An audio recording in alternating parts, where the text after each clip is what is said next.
Chapter 10. The spell begins to break. Now we must go back to Mr. and Mrs. Beaver and the 3 other children. As soon as Mr. Beaver said, "There's no time to lose," everyone began bundling themselves into coats, except Mrs. Beaver, who started picking up sacks and laying them on the table, and said, "Now, Mr. Beaver, just reach down there, reach down that ham, and here's a packet of tea, and there's sugar and some matches, and if someone will get 2 or 3 loaves out of the crock over there in the corner." "What are you doing, Mrs. Beaver?" exclaimed Susan. "Packing a load for each of us, dearie," said Mrs. Beaver very coolly. "You didn't think we'd set out on a journey with nothing to eat, did you?" "But we haven't time," said Susan, buttoning the collar of her coat. "She may be here any minute." "That's what I say," chimed in Mr. Beaver.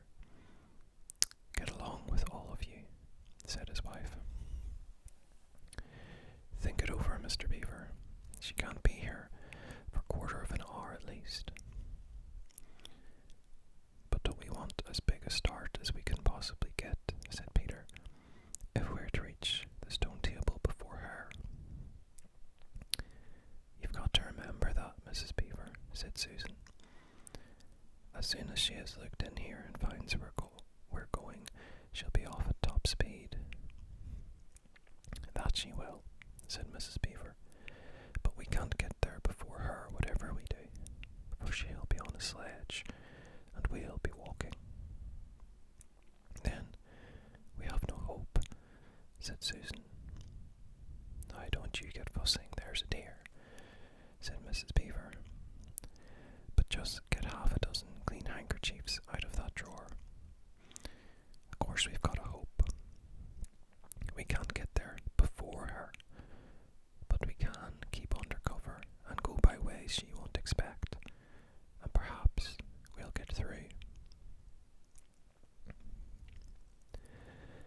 "That's true enough, Mrs. Beaver," said her husband, "but it's time we were out of this."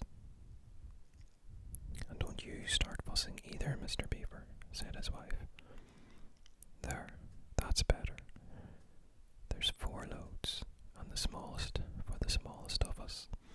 That's you, my dear," she added, looking at Lucy. "Oh, do please come on," said Lucy. "Well, I'm nearly ready now," answered Mrs. Beaver at last, allowing her husband to help her into her snow boots. "I suppose the sewing machine's too heavy to bring." "Yes, it is," said Mr. Beaver. "A great deal too heavy. And you don't think you'll be able to use it while we're on the run, I suppose?" "I can't abide the thought of the witch fiddling with it," said Mrs. Beaver, "and breaking it or stealing it as likely as not." "Oh, please, please, please, do hurry," said the children. And so at last they all got outside, and Mr. Beaver locked the door. "It'll delay her a bit,"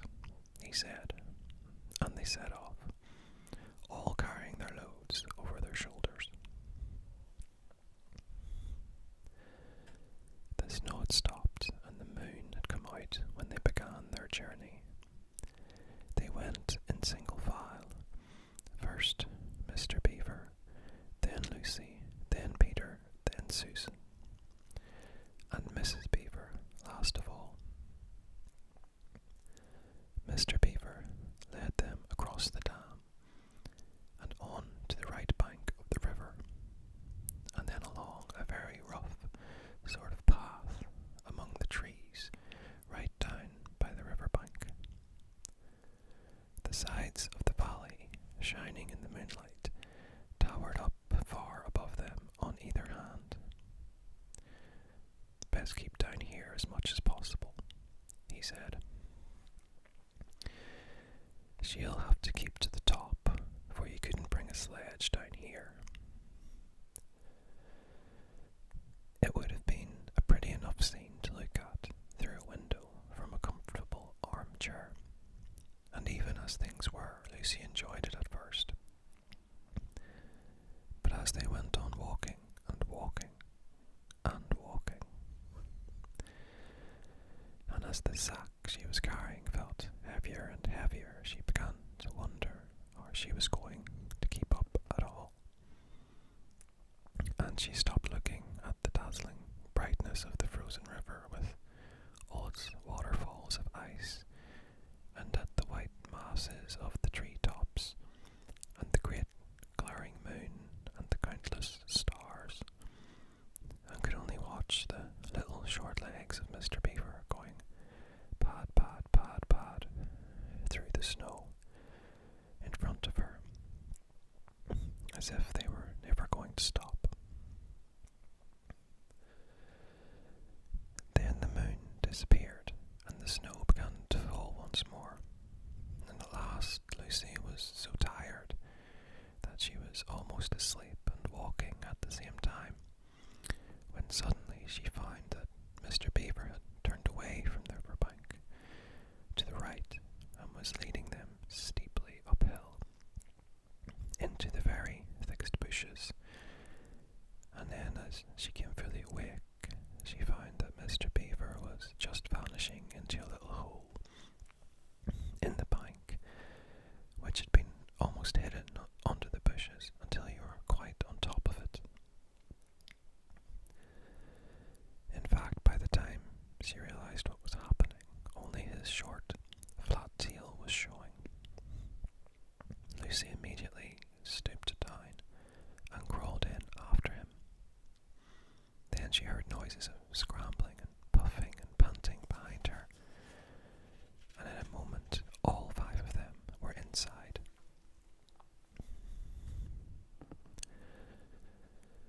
"Wherever is this?" said Peter's voice, sounding tired and pale in the darkness. I hope you know what I mean by a voice sounding pale. "It's an old hiding place for beavers in bad times," said Mr. Beaver, "and a great secret. It's not much of a place, but we must get a few hours' sleep. If you hadn't all been in such a plaguey fuss when we were starting, I'd have brought some pillows," said Mrs. Beaver. It wasn't nearly such a nice cave as Mr. Tumnus's, Lucy thought. Just a hole in the ground, but dry and earthy. It was very small, so that when they were all lay down, they were all a bundle of clothes together. And what with that and being warmed up by their long walk, they were really rather snug. If only the floor of the cave had been a little smoother. Then Mrs. Beaver handed round in the dark a little flask, out of which everyone drank something.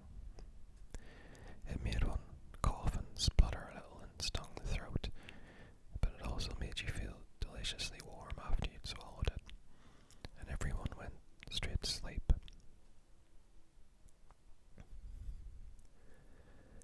It seemed to Lucy only the next minute, though really it was hours and hours later, when she woke up, feeling a little cold and dreadfully stiff, and thinking how she would like a hot bath.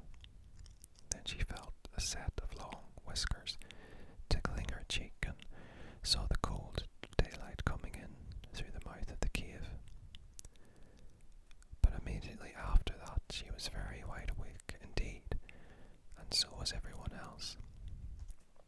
In fact, they were all sitting up with their mouths and eyes wide open, listening to a sound which was the very sound they'd all been thinking of, and sometimes imagining they heard during their walk last night.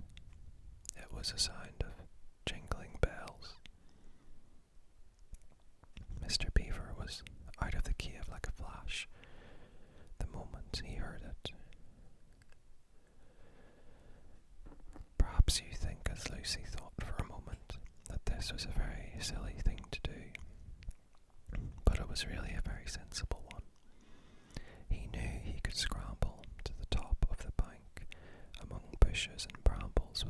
seen, and he wanted above all things to see which way the witch's sledge went. The others all sat in the cave waiting and wondering. They waited nearly 5 minutes. Then they heard something that frightened them very much. They heard voices. "Oh," thought Lucy, "he's been seen. She's caught him." Great was their surprise when a little later they heard Mr. Beaver's voice calling to them from just outside the cave. "It's all right," he was shouting. "Come out, Mrs. Beaver. Come out, sons and daughters of Adam. It's all right. It isn't her." This was bad grammar, of course, but that is how beavers talk when they are excited. I mean, in Narnia, in our world, they usually don't talk at all. So Mrs. Beaver and the children came bundling out of the cave, all blinking in the daylight, and with earth all over them, and looking very frosty and unbrushed and uncombed, and with the sleep in their eyes. "Come on," cried Mr. Beaver, who was almost dancing with delight. "Come and see. This is a nasty shock for the witch. It looks as if her power was already crumbling." "What do you mean, Mr. Beaver?" panted Peter, as they all scrambled up the steep bank of the valley together. "Didn't I tell you," answered Mr. Beaver, "that she'd made it always winter and never Christmas? Didn't I tell you? Well, just come and see." And then they were all at the top and did see. It was a sledge, and it was reindeer, with bells on their harness, but they were far bigger than the witch's reindeer, and they were not white, but brown, and on the sledge sat a person whom everyone knew the moment they set eyes on him. He was a huge man, in a bright red robe, bright as holly berries, with a hood that had fur inside it, and a great white beard that fell like a foamy waterfall over his chest. Everyone knew him, because though you see people of his sort only in Narnia, you see pictures of them and hear them talked about even in our world, the world on this side of the wardrobe door. But when you really see them in Narnia, it is rather different. Some of the pictures of Father Christmas in our world make him look only funny and jolly, but now that the children actually stood looking at him, they didn't find it quite like that. He was so big and so glad and so real that they all became quite still. They felt very glad, but also solemn.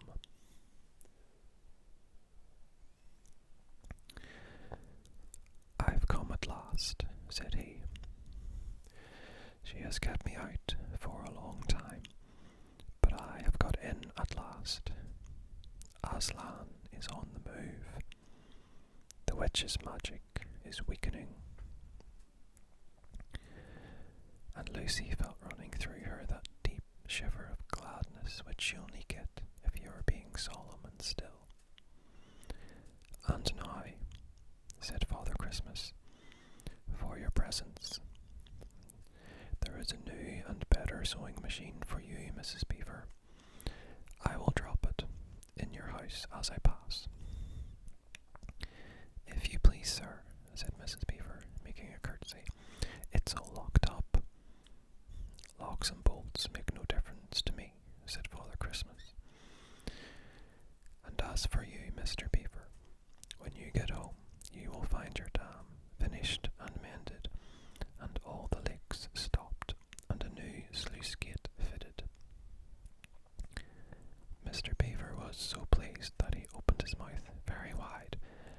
and then found he couldn't say anything at all. "Peter, Adam's son," said Father Christmas. "Here, sir," said Peter. "These are your presents," was the answer. "And they are tools, not toys. The time to use them is perhaps near at hand. Bear them well." With these words, he handed to Peter a shield and a sword. The shield was the colour of silver, and across it there ramped a red lion, as bright as a ripe strawberry at the moment when you pick it. The hilt of the sword was of gold, and it had a sheath and a sword belt and everything it needed, and it was just the right size and weight for Peter to use. Peter was silent and solemn as he received these gifts, for he felt they were a very serious kind of present. "Susan, Eve's daughter," said Father Christmas, "these are for you." And he handed her a bow and a quiver full of arrows and a little ivory horn. "You must use the bow only in great need," he said, "for I do not mean you to fight in the battle. It does not easily miss, and when you put this horn to your lips and blow it, then wherever you are, I think help of some kind will come to you." Last of all, he said, "Lucy, Eve's daughter," and Lucy came forward. He gave her a little bottle of what looked like glass, but people said afterwards that it was made of diamond, and a small dagger. "In this bottle," he said, "there is a cordial made of the juice of one of the fire flowers that grow in the mountains of the sun. If you or any of your friends is hurt, a few drops of this will restore them, and the dagger is to defend yourself at great need, for you also are not to be in the battle." "Why, sir," said Lucy, I don't know, but I think I could be brave enough." "That is not the point," he said, "but battles are ugly when women fight, and now," here he suddenly looked less grave, "here is something for the moment for you all." And he brought out, I suppose from the big bag at his back, but nobody quite saw him do it, a large tray containing 5 cups and saucers, a bowl of lump sugar, a jug of cream, and a great big teapot all sizzling and piping hot. Then he cried out, "Merry Christmas, long live the true king," and cracked his whip, and he and the reindeer and the sledge and all were out of sight before anyone realized that they had started. Peter had just drawn his sword out of its sheath and was showing it to Mrs. Beaver to Mr. Beaver, when Mrs. Beaver said, now then, don't stand talking there till the tea's got cold, just like men. Come and help to carry the tray down, and we'll have breakfast. What a mercy I thought of bringing the bread knife." So down the steep bank they went, and back to the cave, and Mr. Beaver cut some of the bread and ham into sandwiches, and Mrs. Beaver poured out the tea, and everyone enjoyed themselves. But long before they had finished enjoying themselves, Mr. Beaver said, "Time now to be moving on.